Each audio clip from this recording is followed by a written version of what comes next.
Ladies and gentlemen, gamers, welcome back to this channel, and welcome to a completely new Company of Heroes 3 experience. I couldn't be more excited to jump into this update and everything it has in the coming weeks, but we are in the new game menu, and right away it's a different feel. You got that dark, gritty World War II theme and visual effect, and it really does make a big difference. Not just, I feel like I want to just hang out here more now, but also too, it sets the tone for the entire game, whether you're going into multiplayer, into the new replay system, which is awesome. I'll show you the UI here. Of course, I have no replays. This is my first time in the client. Whether you're going into multiplayer, into custom game player, let's check out the quick match, right? Everything is going to feel improved, and it really does. I mean, just being in here, like, it sets the tone. Very similar UI up here. Of course, it's kind of improved upon, but challenges got a lot of changes as we talked about. Notifications, your typical chat lobby, your friends, very similar, but icons have been improved. Also, the store has had some pretty significant improvements. I love the aesthetic, the artwork here in the Advanced Infantry Battle Group. The Italian as well looks very cool. You got the Obice and the Italian infantry bunker in the back. You can actually click on these and see the different tech tree options here. So that's for the Italian coastal and then the advanced infantry as well. You can go ahead and check these out. These are 10,000 merit each. Little pricey, but if you did buy the premium edition, you're going to have access to both. If you didn't buy the premium edition and you're only interested in one battle group, you can go ahead and get that for 10,000 merit, or of course purchase through Steam. But this is the Hammer and Shield expansion, guys. This is an entirely new era for the game. Everything has been improved, as we've talked about over the past week in the deep dive.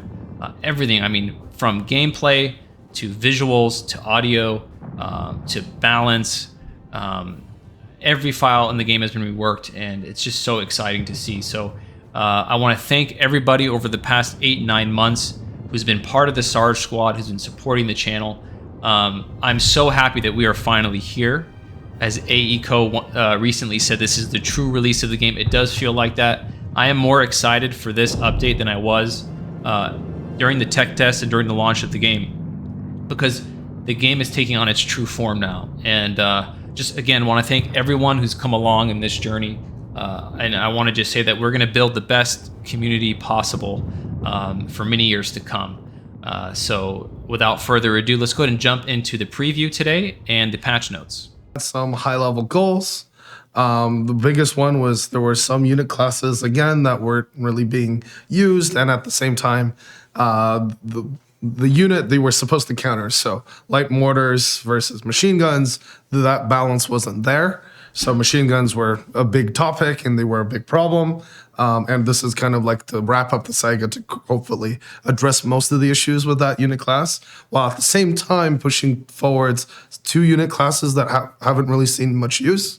So this is the light mortar, and these are the specialist anti-tank or anti-infantry vehicles as well. So all three of these unit classes are going to see quite a lot of changes in this patch. Interesting. Awesome. And I think you had a couple of other high-level topics that you wanted to hit on here. So what's happening with field defenses? Yeah. So coinciding with the other content we're doing quite a few changes to field defenses. So these are like everything from field defense, from fighting positions to bunkers, to pretty much everything, because we've also changed how off maps and other things interact with these things as well. Mm-hmm. So what about battle groups? I know, Darren, last week we talked to you and Miguel about the new battle groups that are coming in Hammer and Shield, along with the Steel Shepherd update. So what are we trying to do from a balance perspective for all of our battle groups? Or Jason, do you want to speak to that? Speak on this? No, go ahead. He's the one working on it. So for our battle groups, particularly for our old ones, we're trying to push a few more of the units that are like key units of the battle group a little bit more forward and further define their roles. So this is going to be units like the commandos that you're going to see later down in the patch notes. But we've also done some further adjustments to like SSF to give the US a little bit more artillery into the late game, and just further adjustments on certain battle group picks just to push them even more forward in terms of their strength. Very exciting. Okay, so it Really sounds happy to like, see we're battle making groups getting more changes. Pretty, I don't want to say substantial changes, but important changes to ensure that battle groups are where we want them to be. Okay, so should we just get into some of the specifics then? Yeah. Yes, let's get into it. Okay, cool. So first up, Jason, I think you want to talk about grenades. So what is happening to grenades? Yeah. So at the highest level, the game has changed quite a lot since launch. For hopefully in good ways, infantry are a lot more responsive. We have a lot less issues with infantry getting caught in ground cover and whatnot. And we've noticed that over time, grenades have kind of fallen out of favor. They're just too hard to use. Their return isn't that high. So Darren here has done quite a lot of specific changes to spice them up. Talk about them? Yeah. So the main thing of our grenades was that in general, it's a lethality change across the board because our game's not the exact same as Company of Heroes 1 or 2, and our health pools tend to be a lot higher than prior games. Our grenades couldn't one-shot certain models. We wanted to bring back that power that you felt when you threw a grenade onto a squad. So if somebody did sit on top of a grenade, you would get the expected result that someone in that squad was going to die. I like even that, if it man. was from one of the less powerful grenades in the game. Okay. Are there any sort of specific grenade changes that you wanted to call out to players? Again, the patch notes are out so they can dive into them, but are there any specific ones that you wanted to highlight? For the most part, for grenades, that you'll notice a difference between the allied and Axis grenades, and that's intentional. The allied grenades are generally more damaging than their Axis counterparts, mainly due to the fact the allies generally have to pay into their grenades to get access to them, whereas the Axis will have slightly weaker grenades because of their more ease of access to them, but they'll also get slightly more range compared to the other units just because that is more inherent to, well, the stick grenades they generally carry. Okay, so we do have a bit of that historical authenticity. That's pretty getting cool, thrown man. In there. dig Jason, it. any sort of final thoughts on grenade changes? Yeah. So this is going to be a pretty big shift. So we're going to keep an eye on it. Hopefully these go well. No more you throw a stick grenade under a rifleman squad and they just shrug it off. They just walk it off. Yeah. So a lot of that's been addressed. Hopefully that, man. Players enjoy it. More reason So for let's high move school on players to get ahead of the field game. defenses. What More kind of work opportunities. has gone in here? So quite a lot of things have changed here. But basically the initial problem was we were noticing that people weren't really building defenses. Now near launch that was a thing, but it was not balanced in a very good way. So we had to tone it back. But now we're bringing it back now that a lot of other things have online properly, and we have proper counters and we have proper counterplay. So across the board, we've done quite a lot of changes. So Darren, yeah, what are some of those specific things that we've done to make field defense? So this is primarily targeted at our like garrisonable emplacement. So this is like the Wehrmacht bunkers, the fighting nest, and the fighting position. The big one that you'll notice on all three of them is, well, two things you'll notice is all of them have gotten cost reductions to better reflect like that these emplacements by themselves don't really do anything on their own. So we wanted to make them more accessible to the player. Okay. Or so you can use them as like garrisonable strong points. And the second big thing is now that when units garrison these fighting positions, they'll be much stronger than units in regular garrisons or heavy cover. Because in all the prior co games, there's never been really an incentive to take positions in these like more powerful fighting positions just because as they only offer the same aim power as a regular garrison, but you essentially put yourself into one place. On top of that, I believe, as my brain is fizzling out. Oh no! Yeah. Jason. So like we Oh wait, now I remember. Hold on. Okay, yeah. Oh yeah, and to help with the Wehrmacht bunkers and the fighting nest, we've also added a few more firing slots from them. So your squad, you'll have more people able to shoot out in all directions. Okay. So cost reductions, they're a little bit more efficient. Dude, Darren is the Jason, best. what else do you want to add to? Yeah, the man. I wanted to highlight the thing about garrisoned units in these defenses. Those who have come from CO2 in particular probably know you didn't ever really want to do that, with very few exceptions. No, so we're trying to address that by giving them an inherent buff when you're in these built defenses. So if you're in a bunker in a fighting nest, you actually get an accuracy and rate of fire bonus. Okay. That's also to help because our damage is relatively low at range as well. So yeah, it's a pretty big change. We've also changed how many slots you have. So even the biggest squads will be able to properly put all of their firepower in the direction you expect them to. So that's another major change. Okay, cool. Any other thoughts on field defenses before we move on? I think it's a good change, One other guys. thing is that we have retuned quite a lot of the off maps as well to see how the relationship with these things are. So some things will remove them not quite as well as they were before. Before, like certain abilities could just clear an entire area of any defenses, which is still the case of like the biggest ones.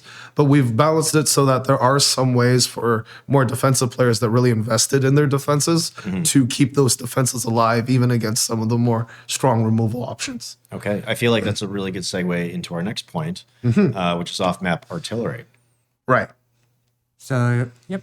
Do you want to go or Yeah, you you- said- go ahead. So this is particularly like one of the big things we had to do since we were rolling out the coastal battle group, which is going to be more reliant on those bunkers, is we didn't want like, all right, let's say you have fully upgraded coastal bunkers. We don't want you to be able to just click on the map and remove the entire coastal player's bunker line. You Right. need some sort of follow-up of you need to either send your units in after to clean up the heavily damaged bunkers. So a lot of these off-map changes is they still will be able to, like, if it's not like a non-upgrade bunker or just like a fighting nest, as that sort of thing, you'll still be able to clear it. But if you're fighting like bunkers that have upgrades to them from the coastal battle group, you will need follow-up to finish them off. Right. So Another I think good one of change, the in my things that opinion.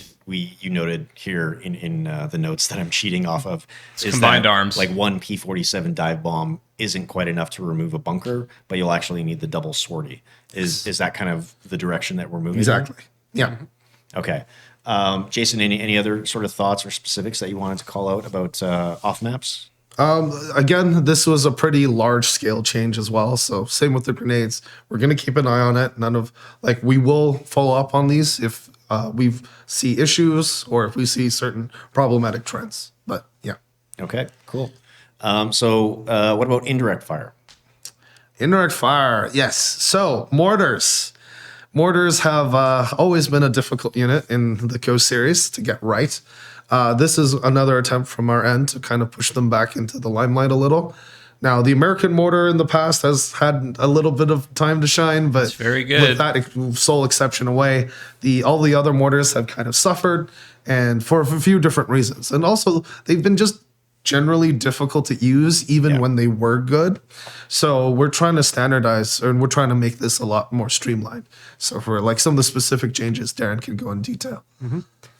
So one of the things we wanted to do with mortars is make them easier to use, because one of the issues you would have prior is you would launch a barrage with your mortar, then your mortar would have 20 to 30 seconds where it couldn't attack at its maximum range because your barrage range was longer than your auto attack range. So we brought those in line with each other, and we've brought back some of the recharge time mortars formerly had, and we also made mortars fire slightly faster in terms of their auto wow. fire. We've also done some things like increasing their damage, what they can do. Interesting, to a man. squad. So the don't know how I has feel been about increased that. from 3 to 4, but that during testing we found that was a bit too lethal. So like the direct raw damage of a mortar on a single hit will be less, but now you'll be able to hit more squad members and deal more damage to the entire squad. Yeah. Okay, so mortars are only sort of one part of indirect fire. What else are we doing there? Yeah, so we also have some adjustments to the heavier mortars or heavier indirect. Sorry. So the model caps for basically all artillery has gone up slightly because we've just noticed that a lot of them have been underwhelming. We've kept them fairly expensive because we don't want people to be spamming them, but at the same time, a lot of them weren't performing quite to their cost. Rocket artillery also is getting a minor upgrade. The Nebel Warfare and the Stukas of Fus are going to be much more damaging to vehicles. This isn't meant to make them counter vehicles by any means, but it's meant to Interesting. be like if you drop like 2 or 3 barrages and they have 3 tanks sitting in it, they will actually receive damage rather than completely ignore it, which is inappropriate. Right. That makes sense. And a quick circle back on the light mortars as well.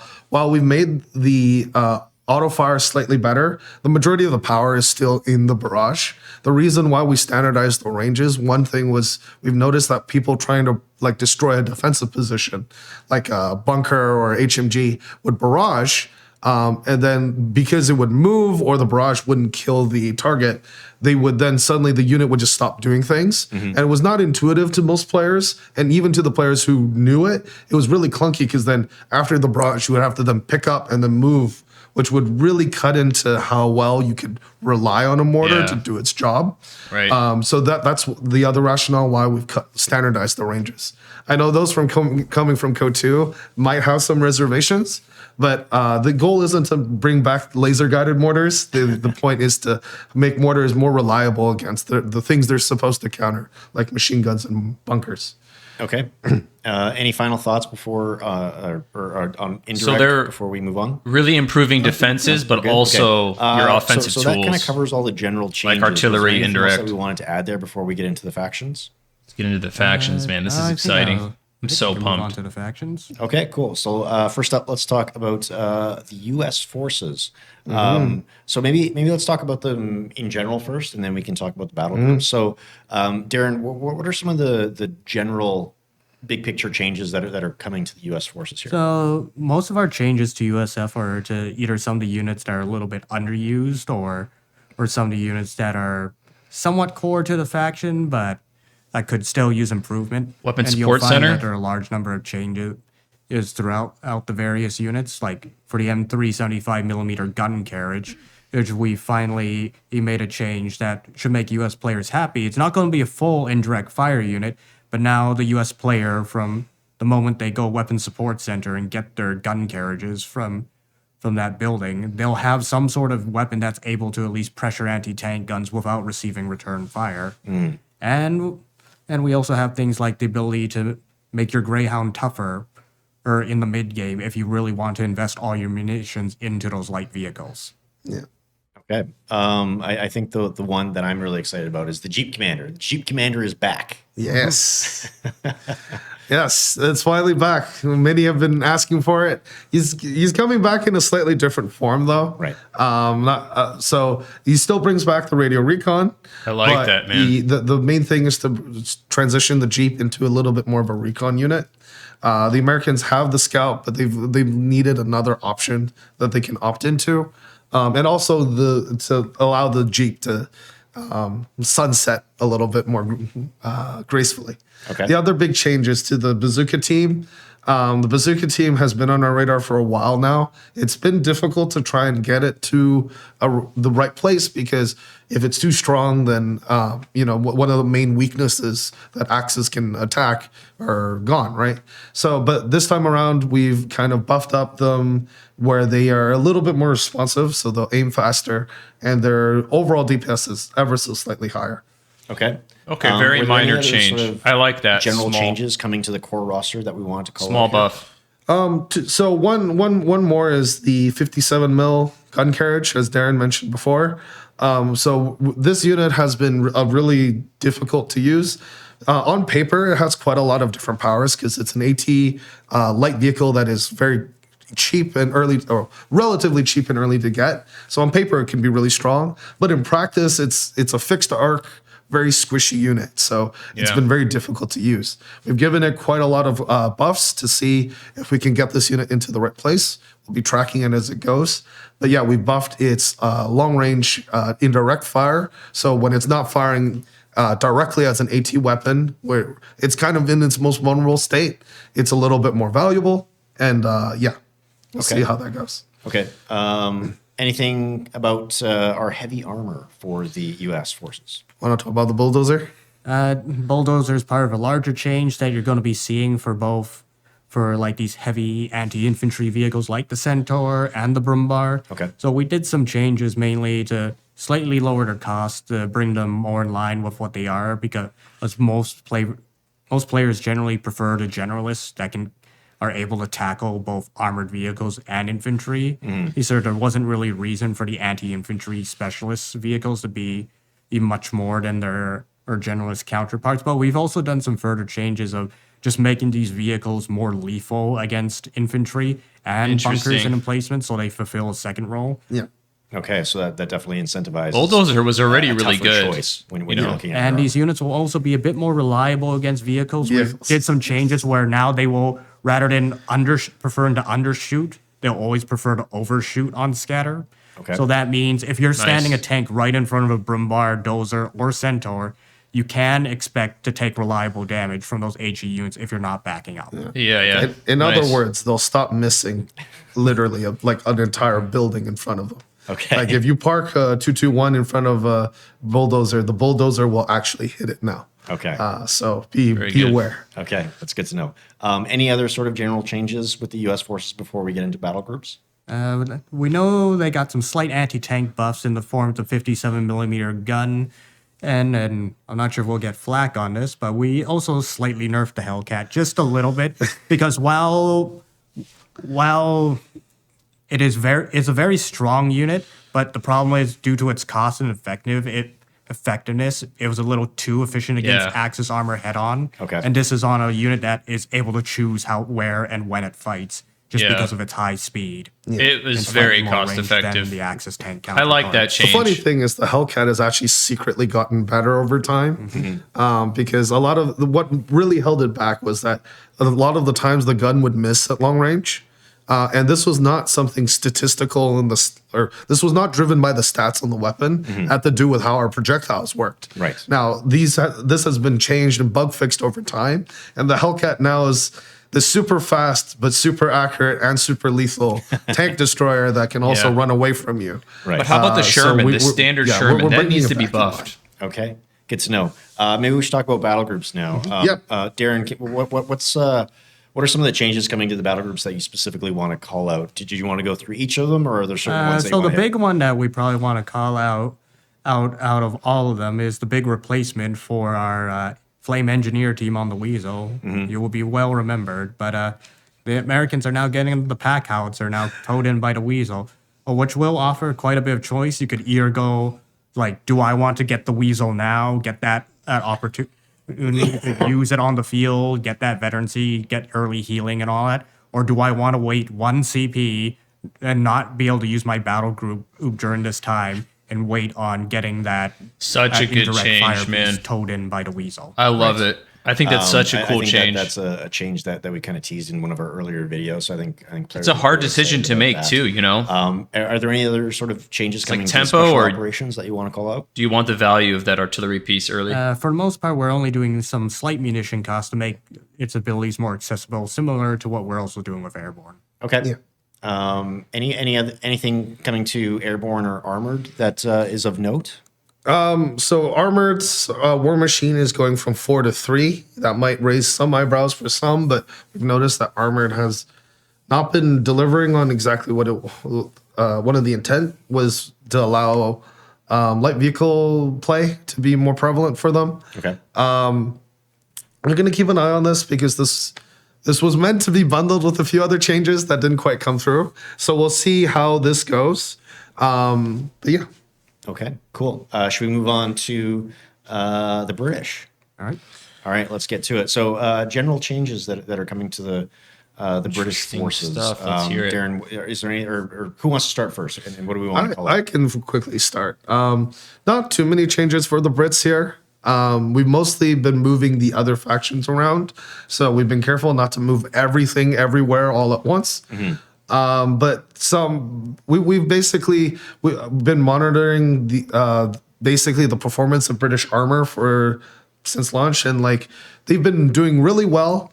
And we Crusaders are finally think that insane. they're finally doing a little bit too well. Specifically, the Matilda and the Crusaders Yeah. upgraded version. So we're toning both of those back ever so slightly.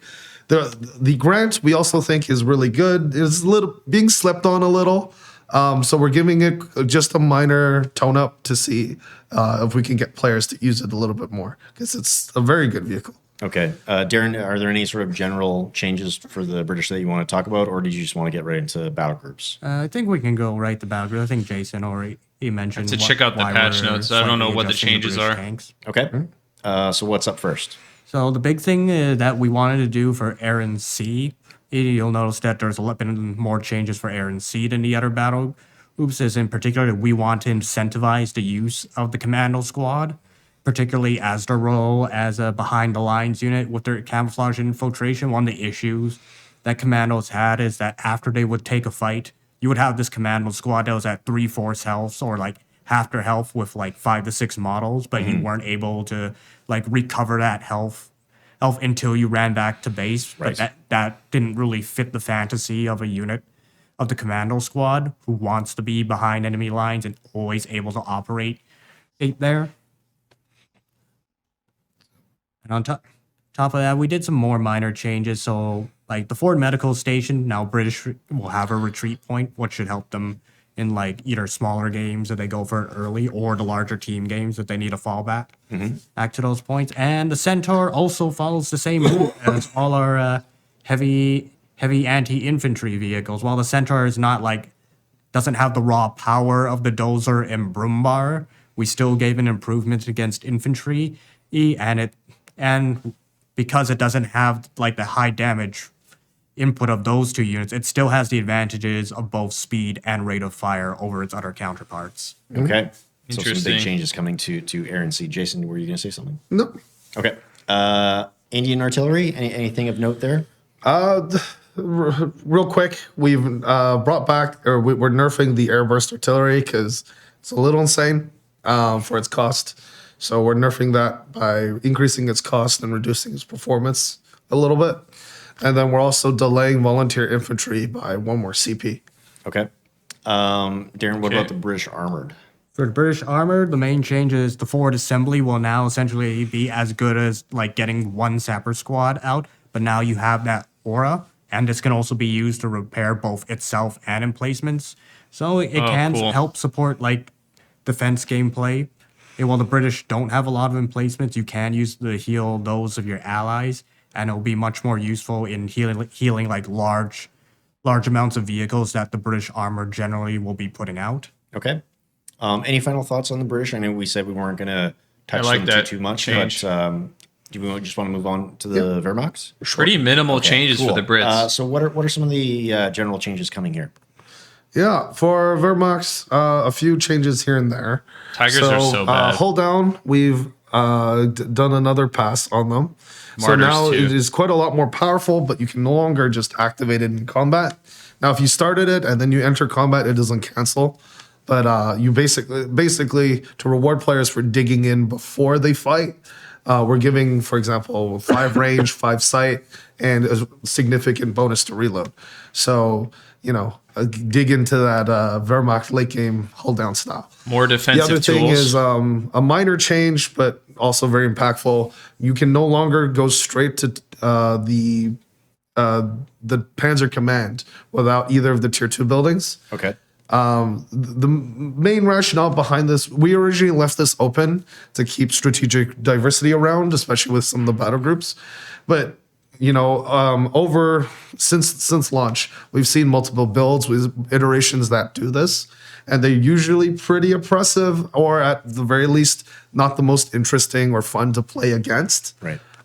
So we've just deemed that this is just not as healthy for the game. So we've simply restricted it. So you must go into a tier 2 building before you get that final tier. Okay. But in somewhat compensation, we've also made side skirts a little bit better. So between hull down and side skirts, your late game vehicles are a little bit better. Yeah. And then I think we have a minor, yeah. So we also have 2 minor changes to the early game. That you want to talk about them? Yeah, so for Wehrmacht, we're mainly giving them some slight early game boosts for this patch. So, like the Pioneer Squad will be able to fight slightly better now. It will. Thank God. It's not something now you can just ignore if you're trying to run past them. Okay. To get to like your machine gun. But in particular, speaking on machine guns, we're buffing the 42's damage back up to almost to where it was before, or due to some recent nerfs that happened, because we want the MG42 to be like that heavy damage dealer for the Wehrmacht faction, and to compensate for the fact they do have slightly weaker infantry in terms of the Grenadier. Yeah. Just note, we're not buffing its suppression or arc. Okay. It's just the damage. Okay. Good to know. I knew that was going to be the first So the question. Buzzsaw will be back. Okay, cool. What about some other changes to the core roster? Is there anything we want to touch on? Do you want me to go on the major one? Sure. Go ahead. So outside some like minor changes to like some of the existing units, the two big changes are the Brumbar and the Martyr 3 tank destroyer. So the Brumbar, Yeah. like the other heavy indirect fire or heavy direct fire anti-infantry vehicles, has received a boost to its firepower in destroying troops, but we've also slightly lowered its fuel cost, so it now won't be that much more expensive to field than a Panzer IV. Or so if you, it is going to be Should much be more pretty good now. accessible, and it might change how your opponent plays. Because sure, they can have a tank deal with this, but this thing will just remove their infantry from the map.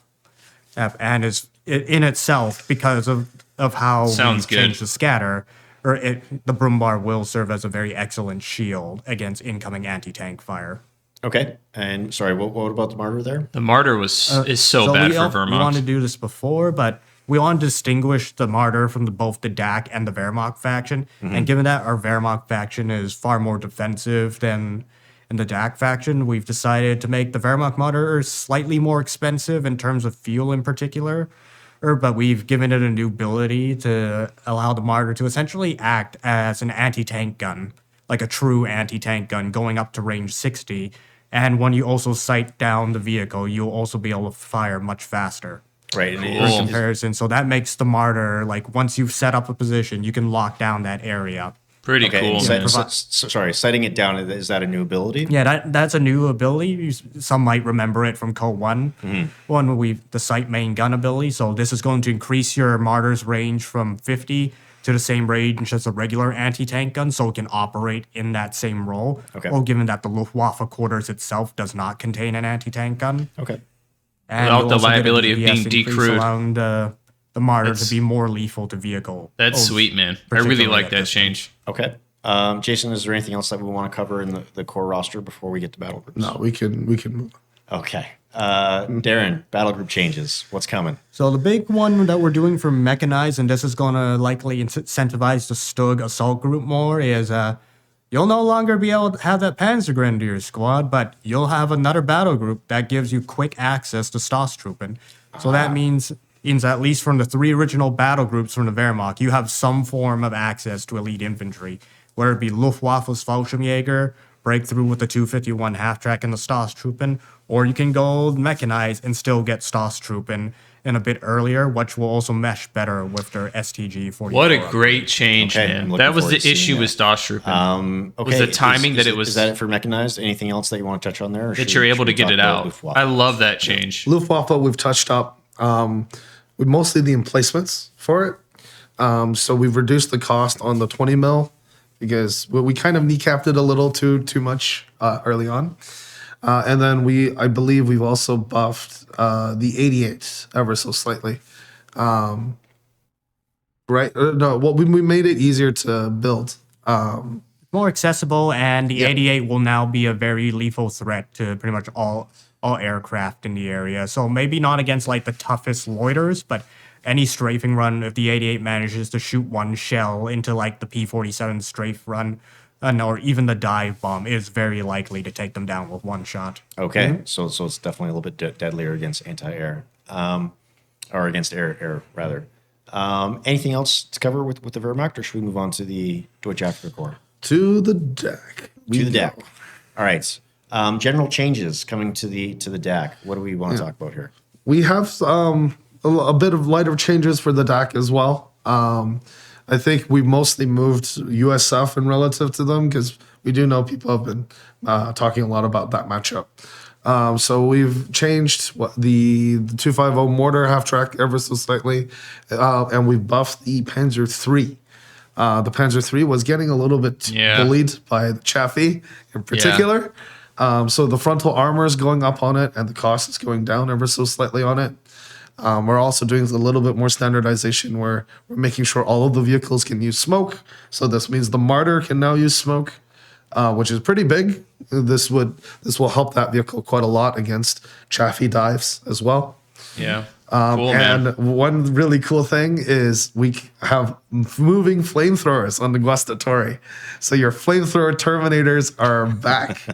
And you can go roast some fools with them. Okay, is this in response to us bringing the Rangers into the game? Oh yeah.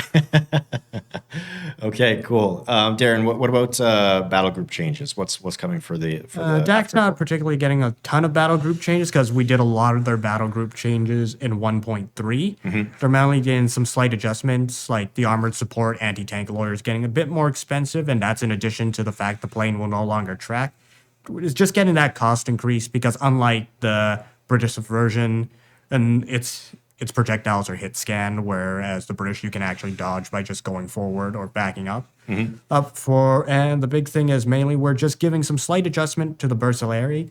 So like Yeah. making their sprint last longer to better suit that as a combat sprint for the unit, and reducing their population. So if you go Bursas, they won't be as impacting on your manpower upkeep because Bursa we want Bursa to provide more like an infantry gameplay for the deck rather than in that sort of infantry mechanized provided by the Panzer Grenadier. Cool Okay. change. I dig it. So that's a lot that we've just kind of gone through. I'm kind of curious what our takeaway is. Like what are we trying to? I know we kind of covered at the top like what are our goals, but like let's summarize what these changes are meant to do for the Steel Shepherd update, Jason. Yeah. So some major shifts that we're hoping to see is to see again the unit classes that weren't that good. So the light mortar and the anti-infantry specialists.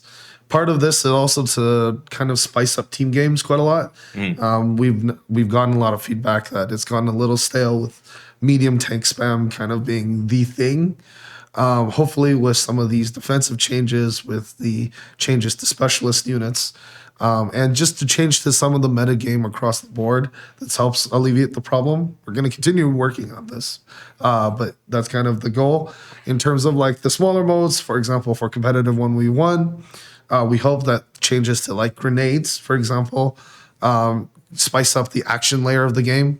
Reward, all those little tricks that you could do of like throwing grenades or timing them properly to be much more rewarding than they were before. I love that. And That's also just to sick. bring back the mortar class as a proper unit. Badass change. Will As a whole, for the balance changes, they're mainly just class shuffles and improvements, like in particular, or like as Jason said a while back, like for like the final piece regarding like team weapons and HMGs, like we wanted things like the light mortar to be these specific counters to those units. We didn't want these units to be like just forgotten. Like it shouldn't be the first response like, oh, it's an HMG. The first response is to flank it. It's an HMG. I can counter this with a mortar team. Right. Even to get rid of it. So we want that sort of decision play rather than like you just stick to your core, like build for riflemen and hope for the best sort of situation. Interesting. That's my strategy. Why you got to call me out like that? like hopefully with a lot of these changes to some of the more underused things, players can again see another shift in terms of what they're playing against or what they could potentially play. Again, one of our major goals for Company of Heroes 3 as a whole is to have a large collection of different strategies that are all viable. We've hit this to greater and lesser extents depending on each patch, but we're really hoping to spice up the units that you see that you can use. And, when you change what you use to counter these, then all of a sudden it's a different game. Right. And that's the goal. Yeah, no, I'm excited to see how it all plays out, and we're going to be watching matches very, very carefully in the coming weeks. But I think we're going to kind of wrap things up there. So again, All right, guys, let's check out the patch notes. Okay, let's take it from the top here. The Steel Shepherd update, along with our Hammer and Shield pack, are bringing impactful improvements, new content, including maps and battle groups, and additional changes and updates to key areas of the game. This also includes a new replay system, visual improvements, balance changes, an overhaul to the campaign map, and more. Be sure to review all the changes and fixes below or check out the mission briefing for an overview. The update goes live at 10 a.m. PT, that's 20 minutes from now. In the meantime, catch our balance discussion on Twitch. So we just went over the balance discussion. Let's jump into these changes. New content and features, Hammer and Shield expansion pack, battle groups, U.S. Forces, Advanced Infantry, Wehrmacht, Italian Coastal. Very, very exciting. We went into detail on those, but I'll be covering them more in depth in the coming days. Campaign Company, British Forces Air and Sea, that's the campaign, of course. A premium cosmetic bundle, U.S. Forces. Vermont, British, Africa Corps, all getting cosmetic bundles here. I think these are all included in the premium edition if you did go ahead and purchase that, which is great. I hope they're actually like really good skins as well, because some of the cosmetics in the past haven't been that exciting. And I think they are. From what I saw in the previous deep dive, they look pretty good. So looking forward to using those. Maps, Villa Fiore, we saw that 1v1 map. Day 101, the 2v2 map, really excited for this one. I think this is probably the best 2v2 map from what I can tell. Replay system, we saw this in the deep dive. Very comprehensive replay system. It's really going to improve, I think, content creation. It's really going to improve, game analysis for players, and just being able to archive your games. And this is so needed and long overdue, but very, very happy to see replays in the game. Visual improvements. We've got some major improvements here, and I'm really excited about it. So we have the ambient occlusion, the atmospheric fog of war, lens bloom, tone mapping, and lighting improvements have combined to update visuals across all maps and modes. Added a subtle new camera lens bloom effect, adjusted tone mapping to improve readability, particularly in the shadows. It's really going to help with the fog of war too. Improved ambient occlusion rendering quality, improved the quality of atmospheric fog, modified the way atmospheric fog interacts with the fog of war effect. That's actually big. Updated improvement atmospheres to accommodate new rendering changes. Updated environment lighting to improve tone and readability. Front end and navigation. Starting with a revamped front end menu experience, the overhauled UI menu now aligns with the franchise's legacy in conjunction with stronger immersion and consistent experience. We kind of saw that already. It's just a darker, grittier tone, more in line with the whole World War II theme, which I love personally. Streamlined navigation and an organized layout that simplifies players' access to their favorite game modes. Yeah, the UI was a lot of clicking inefficiently. An upgraded visual presentation featuring brand new sets of background images in the main menu. Loading UI and game modes. We saw the new loading menus are kind of like these black and white photographs and so forth. Once again, that darker theme. Every menu and screen players encounter offers a uniform and refined experience. Very nice. Okay, additional UI changes. New cycle emplacement hotkey binding has been added, which cycles through team weapon emplacements such as AA emplacements. Okay, I like that. I was playing around with this hotkey for standard infantry, but being able to focus specifically on cycling through team weapons is pretty nice, because there's not that many team weapons in the game compared to like standard infantry. So I'll mess around with this hotkey. A resume campaign button has been added to the main menu. Jeez, I could barely read English there. The cycle naming now makes it clear that the camera behavior when the hotkey is used is governed by the find and cycle setting. Okay. Edge pan smoothing option has been added in settings. Default setting off. Oh, okay. So they've smoothed that out. I'm going to try that. Should be an improvement. The default WASD key binding profile has been updated to better match the regular default profile. If you guys use WASD, go ahead and let me know in the comments. I'm really curious if players are using this. The Focus Next unit and Select Next unit hotkey binding have been combined into a new set called Cycle Units along with idle equivalents. I really use the Focus and Select quite a bit, or at least I'm trying to more and more. So I do like that they're adding to this. The Select All and Select All on-screen hotkeys have been fixed. Yeah, man, this was not working. I was wondering why. I had Select All bind to one of my keys, and it would never select my unit, so it was obviously a bug. Updated battle group selection menu to include space for a description, enabling players to compare battle groups before locking their choices. Yeah, that's a very good change. Redesign challenges. We talked about this, guys, but basically challenges are going to be a lot more accessible. So you're going to have, like, challenge rewards will now automatically be claimed when you meet the requirements. 5 new challenges are available in the challenge pool now. Added a pip on the main menu challenge widget indicating the new challenges are available. So they're just going to make challenges much more streamlined, easier to acquire, easier to identify and accumulate. So that's very good, especially because now we know that battle groups are purchasable with merit. So, the next battle groups, they're going to be the Africa Corps and the British forces. You want to be banking up as much merit from now as possible. So this is a really, really important change. going forward. Weekly changes. Okay, there's a lot of weekly changes here, guys. You can go over these if you're interested in the specific challenges and so forth, or weekly challenges. Did I say changes? My bad. Daily challenges. Okay, you can go through all of these in detail. That way you know what to look out for.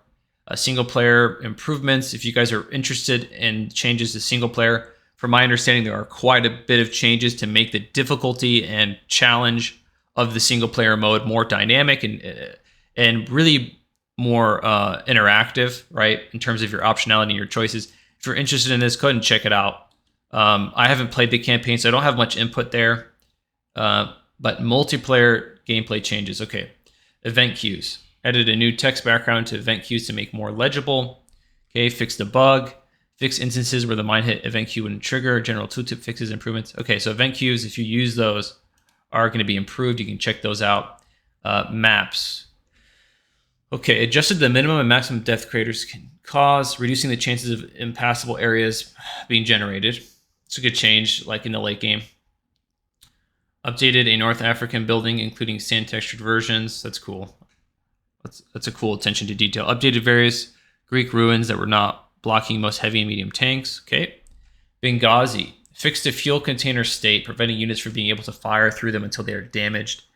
Updated rails and tracks at the docks, enabling them to be crushed and destroyed by artillery and heavy tanks. Updated rock piles in the north of Benghazi to be more buried underground, as they can be used as cover in combat. Catania Crossing. Fixed not being able to fully repair bridges from one bank to the other. Yeah, they did mention that. Bridges are going to be a little bit more destructible as well.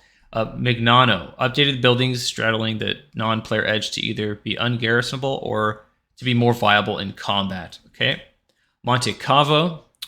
Updated impasse beneath large rock formations to reduce the amount of clipping units removed nearby. Okay, yeah, I've seen that before. Updated various rocks and blockers, improve gameplay around the central compound.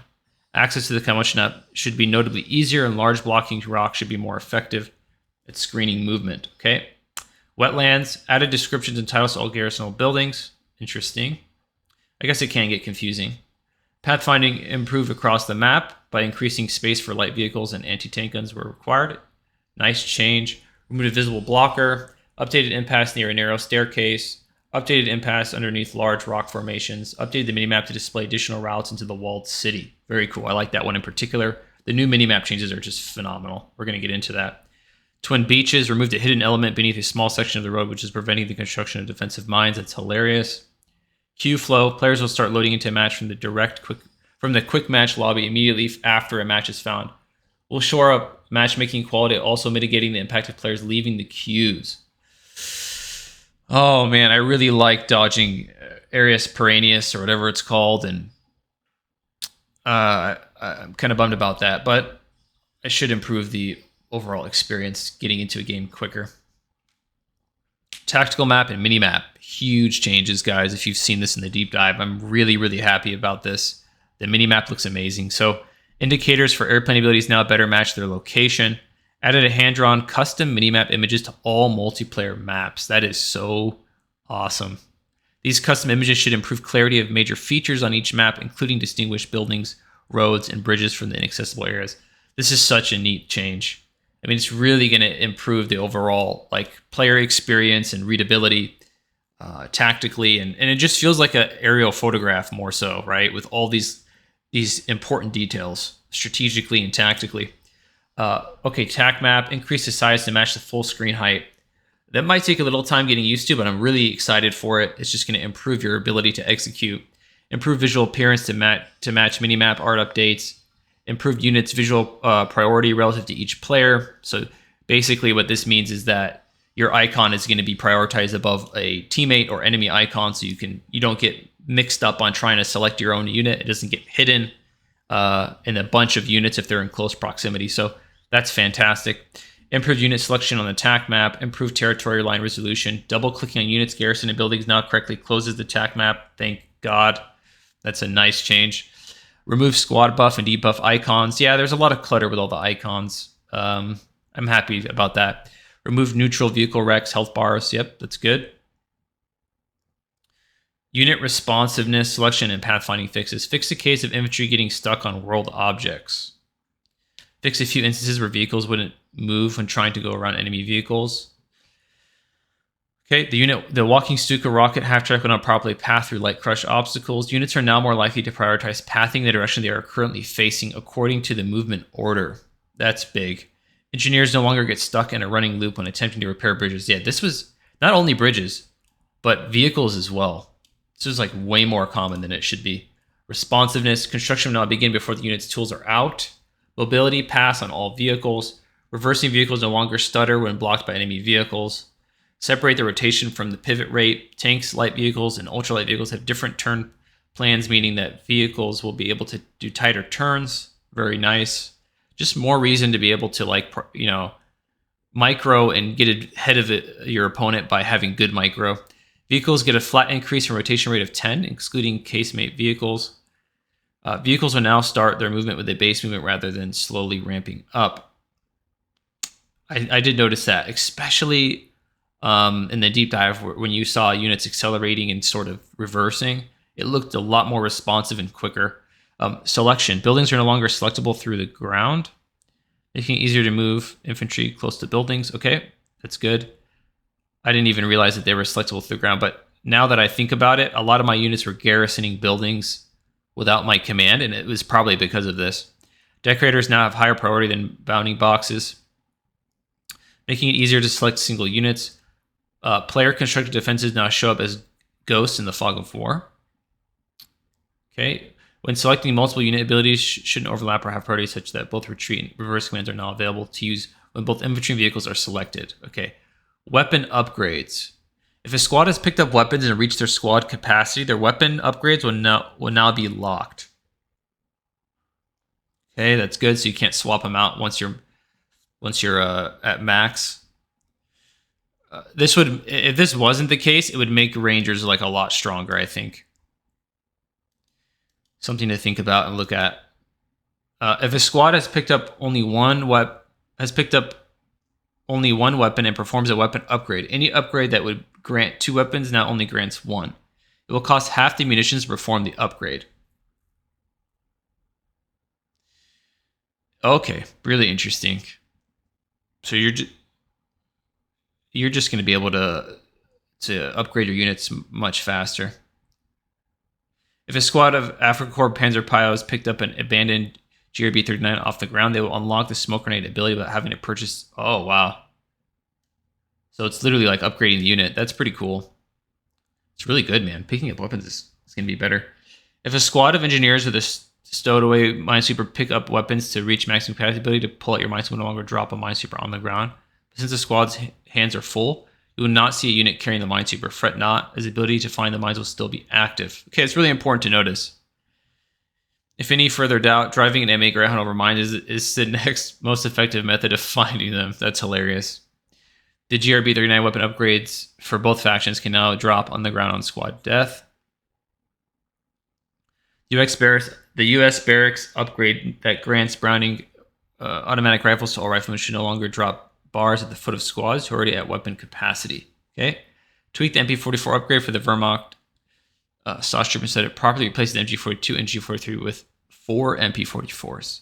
Interesting. Never used this for the Sostroop, and I've always preferred the longer range weaponry, but interesting change. Essence editor, new template. Okay. Multiplayer balance changes. All right, here we go.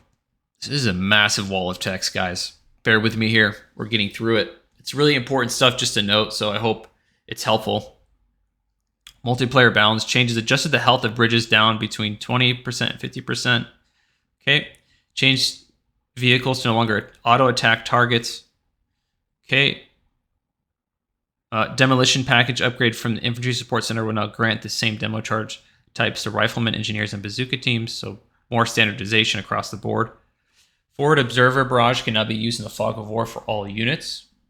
Very, very strong change for that barrage. Frequency of special death, criticals, or vehicles has been adjusted. Turret ejection out of control and brew up deaths should occur much more often to make it much more flavorful. Infantry units can now use grenades while inside smoke. SSF commandos now have prioritized vehicle, so you can be able to swap into those Zooks and then prioritize vehicles. That's really good. Field defenses, we heard a little bit about this in the preview, but defenses are getting a major buff, it sounds like, in this patch. And I know SimCity has been largely criticized in CO2, the Brits, for example, but I don't think this is quite SimCity. I think they're just really giving you the option to play more of a defensive style for it to be viable. And I think that's good. I like the strategic variability or optionality.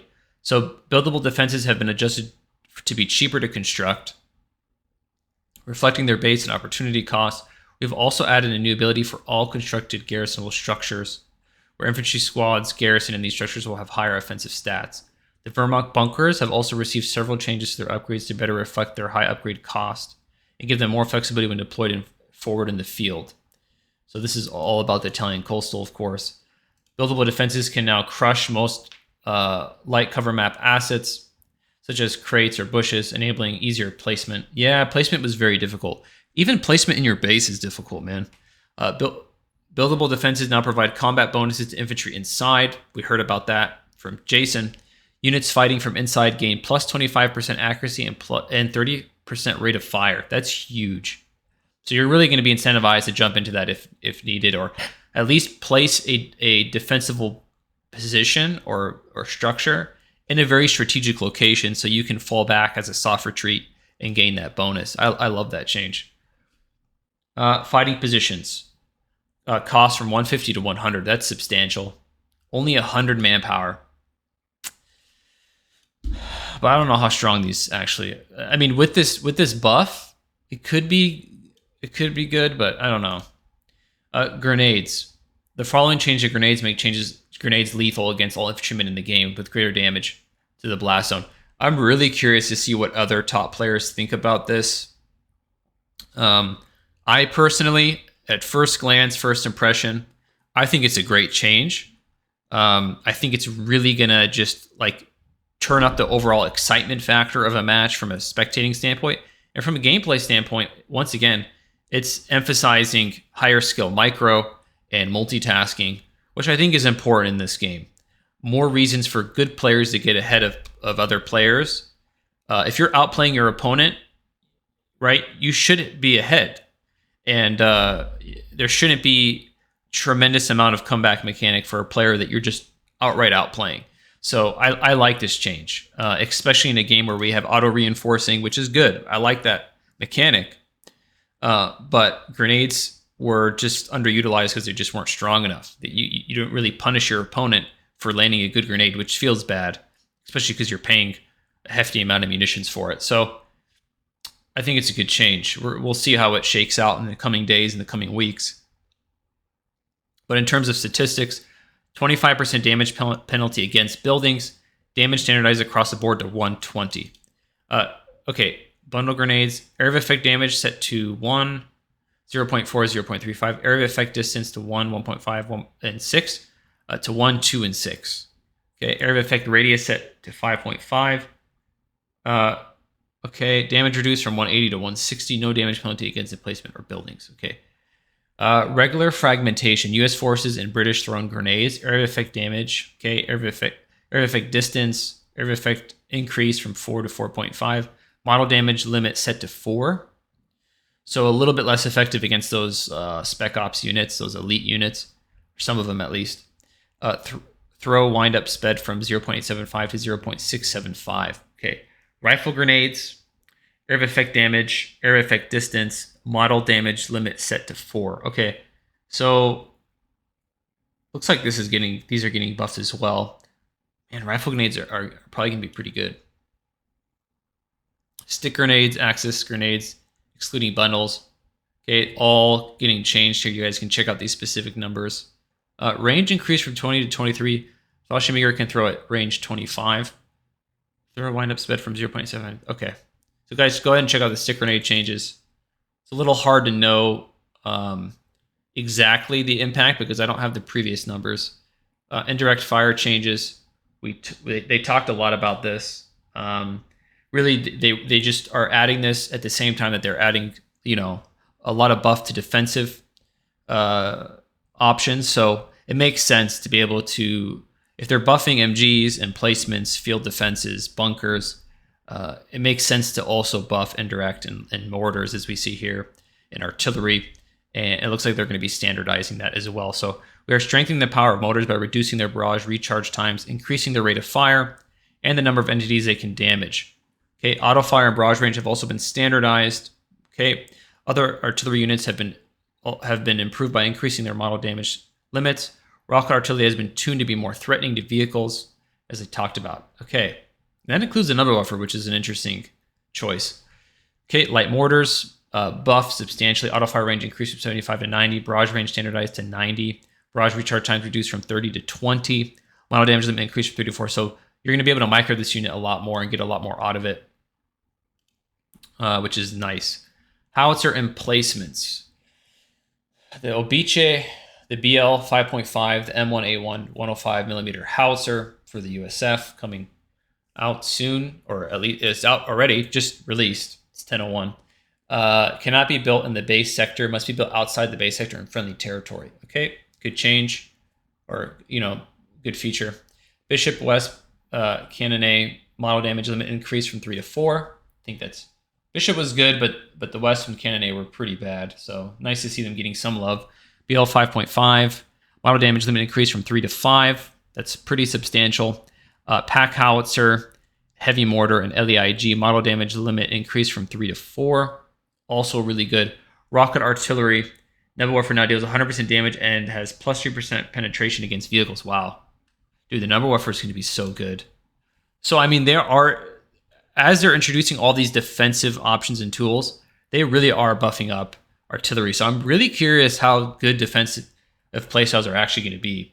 It leads me to believe, upon first impression, that the defensive options are really strong, because these are some pretty big buffs to artillery. Stuka penetration against vehicles increased by 300%. Wehrmacht fighting next goes neutral when ungarrisoned. Oh, that's cool. That's a really cool change. You got to be really careful how you place these. Manpower cost reduced from 100 to 50. Yeah, the fighting nest should be extremely cheap in my opinion, even though it has those bonuses. Now allow 6 models to fire out the front and side, 4 from the rear. Super cool. Man, just the attention to detail is really cool to see from Relic. Okay, off-map artillery against defenses and buildings. We've reduced the damage of certain off-map against defenses, primarily against the Wehrmacht bunker. The reason for this change is to allow bunkers under the influence of either Bulwark or Command Bunker Aura to have a chance of surviving when undamaged, requiring a follow-up to destroy them. Regular bunkers will still be destroyed as normal by these off-maps. Okay, so really a big emphasis on combined arms as the aggressor, right? So you don't want to be wasting artillery, because these bunkers with these abilities will soak up the damage. You need to have combined arms, which I think is fine. Like, you want to coordinate your artillery barrages. Note the P-47 dive bomb requires a double sortie upgrade to destroy a bunker. I like that change as well. You got to invest in that. Carpet bombing plus 100% bonus damage against buildings removed. Ooh. Okay. Carpet bomb is if you guys have seen my recent videos, this thing is so good. So good. Naval bombardment now deals 25% less damage to buildings and emplacements. Off-map airburst now has minus 75% damage penalty against emplacements and bunkers. Okay, P-47 dive bomb bonus damage against all buildings from plus 100% to plus 40%. So basically what they're doing here is they're saying, okay, we're going to improve bunkers and field defenses, defensive playstyles. At the same time, we're going to buff artillery and indirect to be able to counteract. So you have to invest. If your opponent's paying manpower to build up these field defenses and structures, you have to invest resources in a similar manner to counteract it, whether that be artillery or indirect fire units. But what they're toning down is allowing you to use off-map against defenses and buildings, which is primarily munition-based resources. So they're kind of balancing out that economic implications of countering field defenses. So it's still going to be effective, but munitions are not going to be the answer to these field defenses necessarily in themselves. It needs to be combined arms. Good change. I think it's a good change. Wehrmacht bunkers. Build time increased to 35 seconds from 20, so it takes longer. Manpower cost reduced from 250 to 175. Good change. Medical and repair munitions cost from 85 to 70. Yeah, I felt like it was a bit expensive. Medical bunkers can now retrieve casualties and grant free reinforcement, similar to USF Medical Station. Yeah, I always wondered why there's a separation between these two. It felt so bad having to build two different functions. This is a good change. I always thought this was weird. Okay, now allows 6 models to fire out from the front, 3 from the side, 2 from the rear. Cool change. So you really, as the aggressor as well, you're going to have to be very careful on how you engage the bunker. And as the defender player who's building the bunker, you have to be very particular in the strategic location you place it. Once again, this idea of counterplay on both sides is something that they're really improving upon, and I love to see it. Repair bunkers now repair structures and defenses, can repair themselves in auto combat. Repair bunker repair rate increased from 3.2 to 6. Upgrade time standardized to 30 seconds. Okay, nice. Standardization is pretty good. Faction balance. All right, guys, here we go. We're getting to the meat and potatoes. U.S. Forces 4x4 truck is having its commander upgrade returned in a different form, giving U.S. Forces a more powerful recon unit in the mid to late game. Okay, so armor increased from 4 to 4.5. New upgrade, Scout Commander allows the 4x4 to detect enemy units in the fog of war up to range 90. Cost 50 munitions, increases vision range of the unit by 10. So, this is really interesting because the Jeep is already... I mean, the Jeep got nerfed kind of hard when the 250 got buffed in the last meta, the last patch. So I do like to see it change. I personally like the ability to have a aggressive early game unit that serves its function in the early game, but also has utility in the mid and late game. So if you keep it alive, it has application and good application, good utility, like this reconnaissance, the Scout Commander. I personally like that. I know a lot of other players are against having units just be mega powerful throughout the whole game. But I think a change like this is good. It's not necessarily combat effectiveness. It's scouting, vision range, reconnaissance, which is a really cool thing to see a triple vet Jeep with an upgraded Scout Commander reconning in the late game. It's been there from the beginning. There's a storyline of the unit across the entire match. I personally really like the change. But yeah, I would love to hear your guys' thoughts on this in particular, this concept in terms of balance. All right, 75mm half-track gun mortar carriage. They talked about this. They've made quite a few adjustments to this to be able to be more dynamic. Barrage adjustments, manpower cost reduced from 320 to 280. Range increased from 50 to 70. That's pretty substantial. Area of effect, HE barrage area of effect, penetration, barrage damage, distance changed, barrage reload time increased. So, and scatter, angle scatter reduced from 7 to 3.5. Distance scatter max reduced from 8 to 5. Distance scatter offset from 1 to 0. Okay, bazooka team, they talked about this as well. Got a lot of love. So we've made the bazooka team launchers as effective as those carried by elite infantry due to their role as dedicated anti-vehicle squads. The removal of precision shot was done to focus the unit's role at fending off vehicles. Okay, bazooka stats now use the bazooka stats found on paratroopers. Ready aim reduced, reload time reduced, remove precision shot. Satchel charge ability moved from hockey X to Z. It's good. I like that. M1 57mm anti-tank gun. Armor piercing round rotation increased from 10 to 15. Armor piercing round now increased damage by plus 440. Damage model increased from 160 to 200. M1 81mm mortar. Airburst area of effect damage changed from 0.15 to 0.25. Airburst area of effect near distance changed from 0 to 0.25. Final damage limit increased from 4 to 5. Okay. M3 personnel carrier, 50 cal accuracy increased. M8 Greyhound. Okay, this will be interesting. Having lower health than other light vehicles of its cost, we're giving players the option to increase survivability of the Greyhound against autocannons and weaker anti-tank weapons by spending munitions. So new upgrade for the Greyhound is going to be side skirts, 70 munitions, increases health by 120. That's cool. I love the fact that you have this option for survivability, so you can really double down on your Greyhound. This should coincide with the Armored Battle Group War Machine and buffs to the Armored Battle Group, as we'll see. The way you could spam these a little bit more effectively. M18 Hellcat tank destroyer. Its having its reload time increased, so units like the Panzer IV will slightly win in a head-to-head fight. I think that's important, guys, as they talked about. This unit was really, really strong and cost-effective, although it is one-dimensional in some ways. Previous improvements to the unit, such as speed accuracy, have made the Hellcat too efficient. Yeah, they talked about that. So reload time increased from 3.75 to 4.5 and 4.75. Wow. Okay. Sherman Bulldozer. I thought this was an interesting change to these archetype of units. So the Centaur, the Dozer, and Brumbar are being adjusted to be even more potent against infantry. We have also adjusted scatter, so these units will shoot their targets rather than undershoot. Really important change there mechanically, but really surprised that the Bulldozer is getting more love than the Sherman. I always thought that the Bulldozer was okay. It was like really good, really strong. I always thought that the Brumbar and the Centaur were weak. What I thought in terms of USF armor changes was that the Hellcat needed a bit of a nerf, and the Sherman, the standard Sherman, needed a buff. So I'm kind of surprised to see that. I'm curious what you guys think about that overall. Okay, airborne battle group munition cost reduced from 150 to 120 for airborne reinforcement. Now replenishes infantry significantly faster. Plane heal reduced from 4,000 to 2,500. This is so cool. Such a cool thematic ability. I hope to see more of this. I like that it's stronger now. Smoke run. Munition cost reduced from 50 to 40. Fantastic. Should see more smoke runs, especially with the prevalence of field defenses now. Really, really cool change. Armored battle group fast deploy.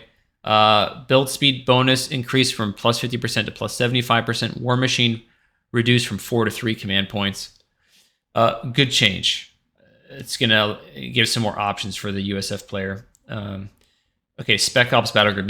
This is probably my favorite battle group change. Flamethrower engineer Weasel replaced with the Weasel towing the M1 pack howitzer. What a cool addition to Spec Ops. I really like it. Due to the limited use case of the Weasel carrying engineers, yeah, they talked about that. They're getting rid of that, ditching that engineer unit and putting in a pack howitzer. Really excited to play with this in particular. And having the option to either start off with the Weasel for capping power, for healing and so forth, or to wait a little bit longer and get that pack howitzer, I think is such a cool option for players, different play styles, different openings. And to really kind of also play that little bit of a poker game. You might not necessarily know your opponent is Spec Ops, even though he locked in. He's just waiting for that howitzer. So there's that real surprise factor as well. Cost 400 manpower. Pretty good price. I think that's a fair price. Weasel arrives towing a pack howitzer. Okay, I think that's a fair price, man. Does the pack howitzer need to be crewed? That's the question. I don't think so, but I'm very curious about that.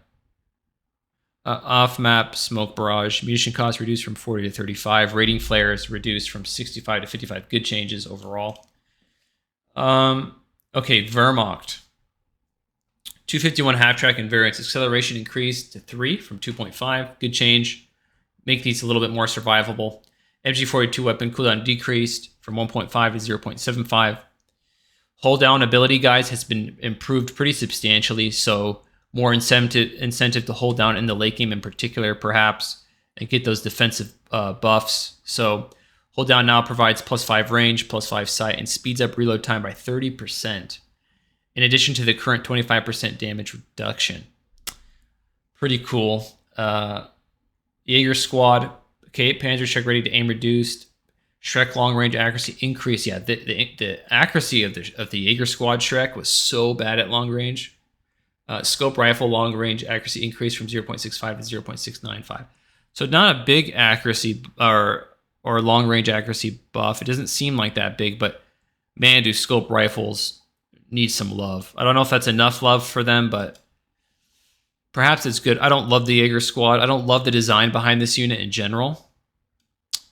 I don't think the design is that great. So I don't want to see this unit just become like the mainstay unit, the mainline infantry of the Wehrmacht, personally. So I'm fine with this. Okay, MG42 team, we heard Jason talk about this. Basically, the MG42 is gaining increased accuracy, improving its damage output. Okay, so accuracy increased from 1.12 to 1.17. Weapon accuracy increased from 0.55 to 0.61. Okay, so MG42 is going to be able to push more damage, which I think is fine. Nebelwerfer, barrage range increased from 140 to 160. Dude, the Nebelwerfer is going to be so good. I'm calling it right now. This unit's going to be insane. Incendiary rocket area effect damage increased. Weapon health increased from 360 to 440. This unit's going to be super good. Panzer Command now requires either Panzer Grenadier Company or Luftwaffe Company to be constructed. So if you want to go for Tier 4, you got to build one of these buildings. You can no longer just rush up. How do I feel about that? I'm really not sure. I liked having the option to just rush up to Tier 4, but perhaps they just want to standardize the timing of that tank, that Panzer IV tank, and the Stoßtruppen, which I find odd for Stoßtruppen in particular. But I think to counteract this, they've added Stoßtruppen to all three battle groups at various times. So, and I think it's for this reason. So I'm fine with this change. I think Panzer Grenadier Company is more enticing if you're rushing up because it's obviously 10 less fuel. Pioneer Squad weapon near cooldown decreased from 1.1 to 0.8. Side skirts now increase side armor of affected vehicle by 20%. I think this is a good change and very thematic. I like this change. It's going to be really strong too. Side skirts is actually really good now. Okay, Stoßtruppen Squad G43 accuracy increased. MG42 accuracy increased. Overall DPS increased by 10%. Good change. I like to see the Stoßtruppen be like truly elite late game infantry compared to something like a Gurkha, which comes out super early and is more effective, right? Doesn't make sense. SCG-44 ambush package, cost reduced from 50 to 30. SCG-44 damage increased from 5 to 5.5. So if you're going to go pivot into that CQC, close quarters combat, you have that, more of a buff there. The Brumbar. So we saw this. All these units are getting buffed. So what is the actual changes of the Brumbar? It's a fuel cost reduction from 110 to 100. Area of effect increased. Area of effect penetration increased. Deflection damage increased.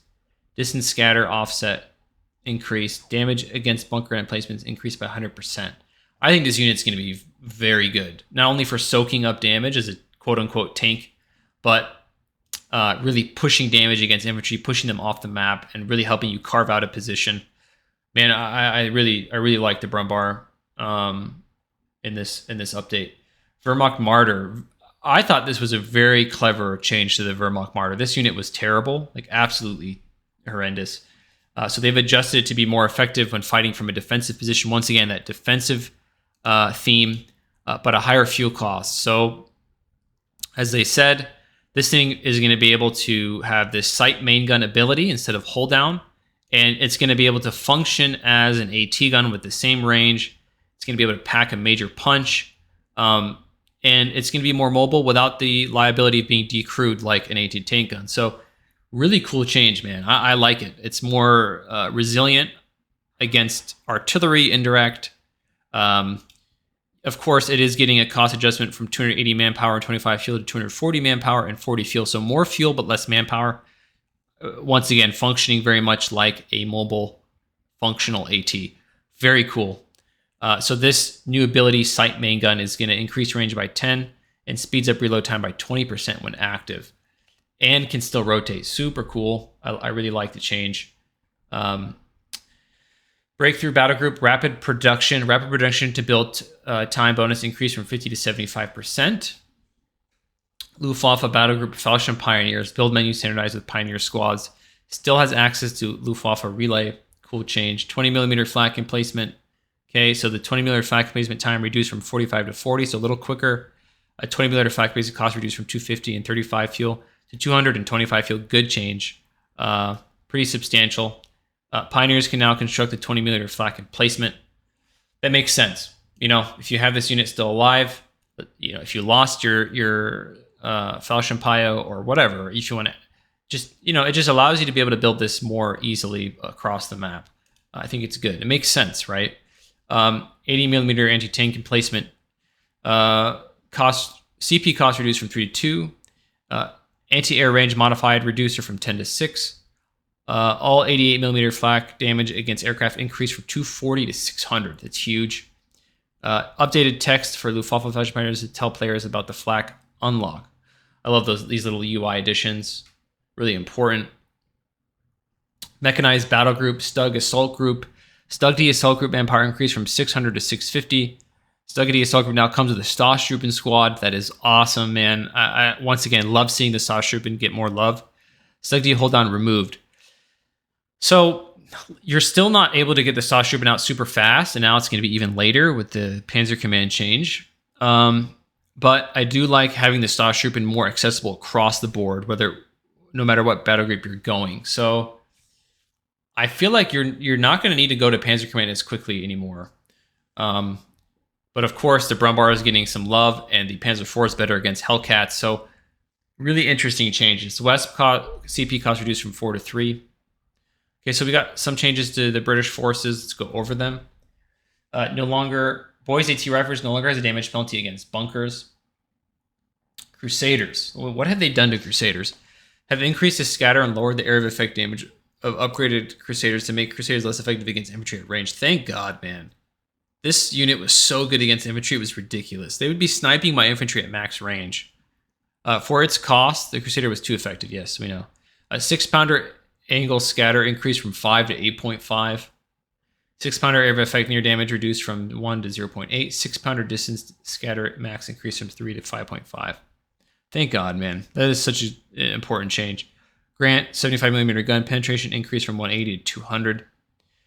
So the Grant and Matilda are interesting tanks in weird places. Like, I've always thought for the longest time that the Matilda should be swapped out with the Grant. So the Matilda should be later in the game. Like, you should have to purchase an upgrade to get the Matilda, and then you should have the ability between the Crusader and the Grant at first accessibility. And then I was thinking that particularly for a couple reasons, but one reason is that the fact that the armored battle group allows you to have the Churchill, which kind of overlaps with the Matilda, but also the balance of the tanks in their previous state. I always felt like that was like a interesting idea, but instead what they've opted to do is buff the Grant, and for the Matilda, the penetration of the Matilda main gun is being reduced to be less effective against armored vehicles. Okay, I see what they did.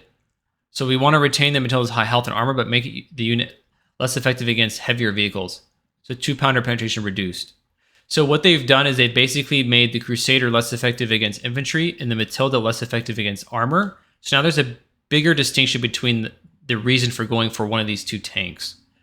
Whereas before, this Crusader kind of acted as an all-purpose unit, and the Matilda was just very tanky, all-purpose tank. So I actually like this change. I think this is a great change to the British armor, and I'm really happy to see that. I still think they're going to be very effective, to be honest. Air and Sea Battle Group, the Centaur, is absolute trash in my opinion. I actually do not like this unit at all. So angle scatter reduced from 7 to 4. Area of effect damage increased. Damage against bunkers and placement increased by 100%. That's important. Distance scatter max reduced from 4 to 2.5. Scatter offset increased from 0 to 1. Model damage limit increased. Penetration increased from 35 to 65. So I hope this unit gets some more love. I've never liked this unit. It's been my least favorite unit between the Dozer and the Brumbar. I always thought that it was also in a very weird place. Like, Air and Sea Battle Group is very thematic and very well designed. And then there's just this Centaur thrown in there, which I always thought was weird. But I'm happy it's getting some love.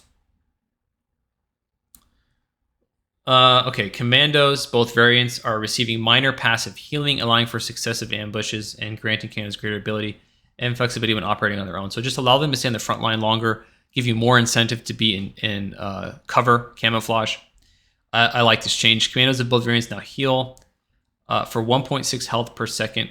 Okay, concealing smoke now immediately breaks suppression and pin status conditions. Supply surplus, forward medical station. British forward medical station can now be toggled on as a retreat point. Super cool. That is super, super good, guys. I like that change a lot. That is so strong, especially in team games. This is insane. I'm excited to playtest this. Okay, British Armored Battle Group, designate targets. Command point cost reduced from 4 to 2. Forward assembly, due to the ready access to engineers. They talked about this, guys. The forward assembly repair speed increased from 3.2 health per second to 8 health per second. Now repairs nearby structures and emplacements. So this is really going to have a field of influence, area of effect, where it's repairing much more efficiently, both yours and your team's vehicles. I think it's important. It's pretty weak before, to be honest. There's no reason to go for it. Indian Artillery Battle Group, Airburst Artillery. So once again, these are being nerfed, I think, pretty substantially, which is good because they were super strong. Airburst Artillery was insanely cost efficient. Volunteer Infantry command point cost increased from 3 to 4. Good change. I think that's a good change. This thing is like ridiculously strong, Volunteer Infantry. Okay, so, and then lastly, guys, we have DAC. So 250 mortar half track, incendiary barrage is having its initial area of effect exposure damage reduced due to the accuracy of the barrage. Okay, flak filling half track. Ooh, what is this getting? Model damage limit reduced from 3 to 2. Armor piercing weapon penetration reduced from 32-30 to 28. Okay, armor piercing weapon moving burst decreased from 0.75 to 0.5. Interesting. This should be a good change because this unit is just so strong. So it's getting some nerfs across the board and different functions. I still think it's viable. It looks viable to me still. I think it still will be strong. Guasatori can now fire their flamethrowers while moving. This is, as they said, a direct response to the Rangers' ability to fire and move. So I like to see the Guasatori get some more love. Elite infantry is important on all sides. Martyr 3 Tank Destroyer now has access to smoke canisters. So once again, differentiating this unit from the Wehrmacht Martyr tank. This one obviously functions much more aggressively, fitting in with the DACT mechanized combined arms play. So if you're out pushing an offensive or you're on the front line, you can smoke and get out much more easily. So I love the fact that these martyrs are having these unique themes in each Axis faction. Panzer III medium tank, probably one of my favorite changes, period. I love the Panzer III aesthetically, in terms of its gameplay, like how it feels to use, in terms of its overall role in the DAC. I love this tank, but it's just been so weak. So I'm really happy to see it getting some adjustments. So basically, it's gaining increased frontal armor to be able to withstand lighter AT weapons, such as the Chaffee, when being attacked head-on from distance. Frontal armor increased from 130 to 150. Manpower cost reduced from 340 to 320. So not like massive changes, but good enough, I think. Italian Combined Arms Battle Group. Okay, the anti-tank loader munition cost increased from 180 to 200. So small increase. AT loiters also getting nerfed, as we've seen in the deep dive. Burst the Airy. I like this change a lot. Population reduced from 8 to 7. Aura duration increased from 5 to 10. So it's going to be able to maneuver and have more mobility around the map, and it's not going to have a major population tax. And it's really, as they said, going to allow you to focus a lot on that infantry style of play versus mechanized. So I've always loved this unit. I'm more of an aggressive style player. So I'm really curious to try this. I'm going to be trying this quite a bit. Combined arms strafe damage increased from 50 to 30. Suppression removed. Ooh, that's really interesting. That is a really interesting change. So suppression removed, but a lot more damage. I think this is going to be more effective now, to be honest. I think this is going to be a lot more effective. I think this is like a substantial buff. Especially because this pushes some good damage against vehicles as well. So now it's going to push more damage. It's really interesting. All right, guys, that's going to wrap up. That was a long wall of text that I read through.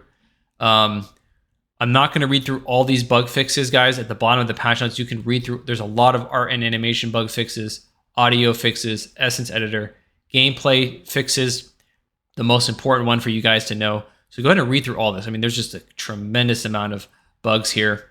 Performance and stability improvements, single player fixes, dynamic campaign fixes, North Africa operation, UX UI improvements across the board.